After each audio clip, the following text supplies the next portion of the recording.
The Broncos are favorites to land a stud wide receiver. This is your Denver Sports Daily for March 6th.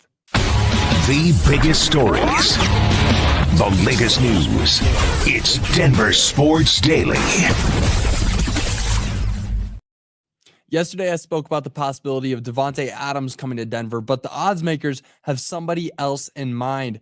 Kupp won Offensive Player of the Year and claimed the elusive Triple Crown only 4 years ago. Yet earlier in the offseason, the Los Angeles Rams informed him that they'd be looking for a trade.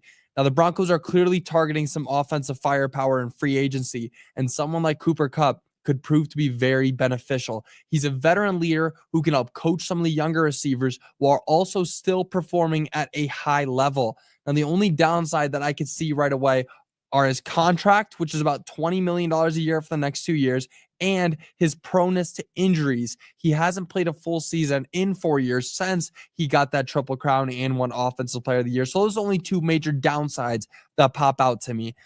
Right now, odds makers in Vegas are giving the Broncos the best odds to land Kupp, followed by the Detroit Lions, New England Patriots, and Kansas City Chiefs. I want to know how you guys would feel. Obviously, I wasn't, if you watched the show yesterday, I wasn't fond of Davante Adams. I didn't really think that was the best idea. But Kupp, that one's interesting. He still is performing at a high level. Again, it is those injuries. That's the main thing that pops out to me. I don't want somebody who's only going to play 7 games a year. That's not ever going to be good. You don't want to go out and get somebody like that. But with his experience, obviously he's an Offensive Player of the Year, Triple Crown. He got the Triple Crown in 1 season. That's incredible. That's crazy. Most players don't ever see that. And Jerry Rice got it over a span of some 15 years. You got to give him props. He's one of the best receivers of all time if you're looking at it that way. But getting him on the Broncos with the ability to coach up players like Troy Franklin and Marvin Mims, getting those guys under a veteran like that would prove to be very beneficial. It would. It really would. And having him be at that wideout position next to Courtland Sutton, that would be crazy to see. That really would be crazy to see. Now, moving on, the Broncos are parting ways with the assistant coach who was arrested on second-degree assault charges. Now, a couple weeks ago, Broncos outside linebackers coach Michael Wilhoit got into an altercation with a peace officer at DIA. Now, according to reports, Wilhoit punched an officer at the DIA pickup lane before fleeing the departure area. Obviously not good. That's not anything that the Broncos want to see. And this quote, after thorough discussions as an organization, I met with Michael Wilhoit and informed him we have decided to part ways, head coach Sean Payton said in a statement. Obviously, they want to rid themselves of that. This offseason has been filled with staff changes for the Broncos, and Wilhoit will join that list.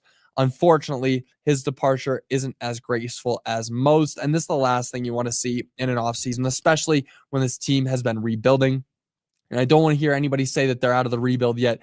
They're still in the rebuild, the Broncos are. So having things like this during the offseason is just never good. You want to get rid of that as quick as possible.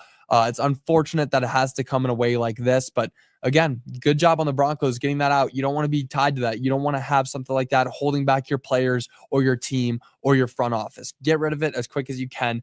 A great move by the Broncos. Now, moving on, the Nuggets got a comeback win over the Sacramento Kings last night. The Nuggets went down by as much as 14 points, but were able to come back and win 116-110, even in what felt like an off night for Nikola Jokic. He recorded 22 points, 15 rebounds, and 6 assists. It just felt off. He didn't feel like he was playing at the highest level that he could have been. And he still put up 22, 15, and 6. Now, the comeback really wouldn't have been possible, though, without Russell Westbrook. He stepped up in a huge way, in a massive way, taking over the starting position as he filled in for Aaron Gordon. He recorded 25 points, 5 rebounds, 3 assists, 2 steals, and 2 blocks. Crazy numbers from this guy. And if you were watching the broadcast yesterday, there was a fan who flew from South Korea to come and see Russell Westbrook. And after the game, Westbrook met up with them and gave him his jersey, signed the jersey, got to take a picture with the guy. Russell Westbrook has just really embraced this city. It's awesome to see. This guy is amazing. He's come out here. He's ready to perform. He's revitalized his career. Many people were saying that he should be done. Like, people wanted him out of the league, and he's come to the Nuggets and just revitalized himself. It's great what he did. And, yesterday, obviously that came to show. He was really in it. He got the win for the Nuggets. Now, the fourth quarter was really where the Nuggets turned up. They outscored the Kings just in that quarter, 32-17. Great play, especially on the defensive end. It doesn't show, 17 points, obviously. Defensively, that's incredible in the fourth quarter, but there was so much more. Payton Watson made his return. It was a great game overall for the Nuggets. Now, with this win, the Nuggets are 40-22 and still sit third in the West, right behind the Los Angeles Lakers. They're technically the same amount of games behind, but the Los Angeles Lakers had a higher win percentage because they've played 2 less games. That's going to be tight. It's going to be a tight bout coming to the end of the season. I'm very excited to see where it's going to end up. Now, moving on, it is an Avalanche game day. Tonight, the Avs are getting to see an old friend in Alexandar Georgiev. The San Jose Sharks are coming to Denver for their third matchup of the season, and the Avs are looking to complete the season sweep against the Sharks, besting them in their last 2 matchups, 4-1 and 4-2. Now, the Avs have been playing well recently, winning their last 3 matchups and scoring at least 4 in each of them. No matter how ugly the game against the Penguins was, they still scored 4 no matter what. They still scored 4. They had 5, 5, and 4 in their last 3 matchups. And before that, they lost 2 coming off the Four Nations faceoff. Now, a win tonight would once again tie up the standings with Minnesota at 76 points. They need to make sure they don't start slipping too far behind, as Minnesota is on a 2-game win streak and they look to continue it. Now, the Avs are heading into tonight's game as 2-point favorites at home, and that game will begin at 7 p.m. and will be nationally broadcast on ESPN.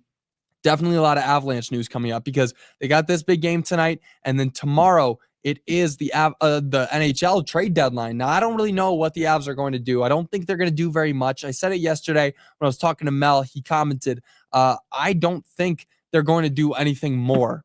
They've done a lot so far throughout the season. Obviously, they got Mackenzie Blackwood and Scott Wedgwood. They got rid of Mikko Rantanen. Again, crazy move. I don't know what more the Avs can do. There may be some small trades, but don't expect anything big. If there's anything big that happens tomorrow with the Avalanche, I will be shocked. Very, very shocked. Now, moving on, I wanted to add this little piece in there. This is just kind of a fun story, so don't get mad at me. Don't say I'm milking it. But the last little piece of Russell Wilson is finally leaving Denver. Congratulations, we made it through. Have you ever flown out of DIA and walked past that empty store in Gate C with Russell Wilson's face all over the wall? An emphasis on empty.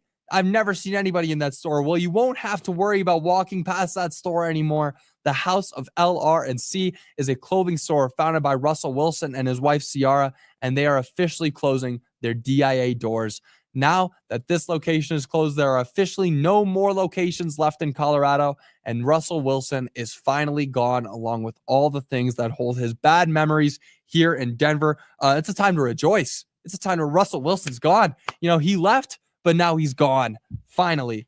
Now, that's going to do it for your Denver Sports Daily. I'll be back with you guys again tomorrow, previewing another Nuggets game, recapping an Avalanche game, and then talking about their NHL trade deadline. I don't know if anything big is going to happen, at least here in Denver. Hopefully not. I think that this is the team. You got to roll with this team into the playoffs. But, let's see what happens around the league. It'll definitely be very, very interesting. So I'll be back with you guys again tomorrow. Until then, y'all have a great rest of your day. I will see you all then. Bye, y'all.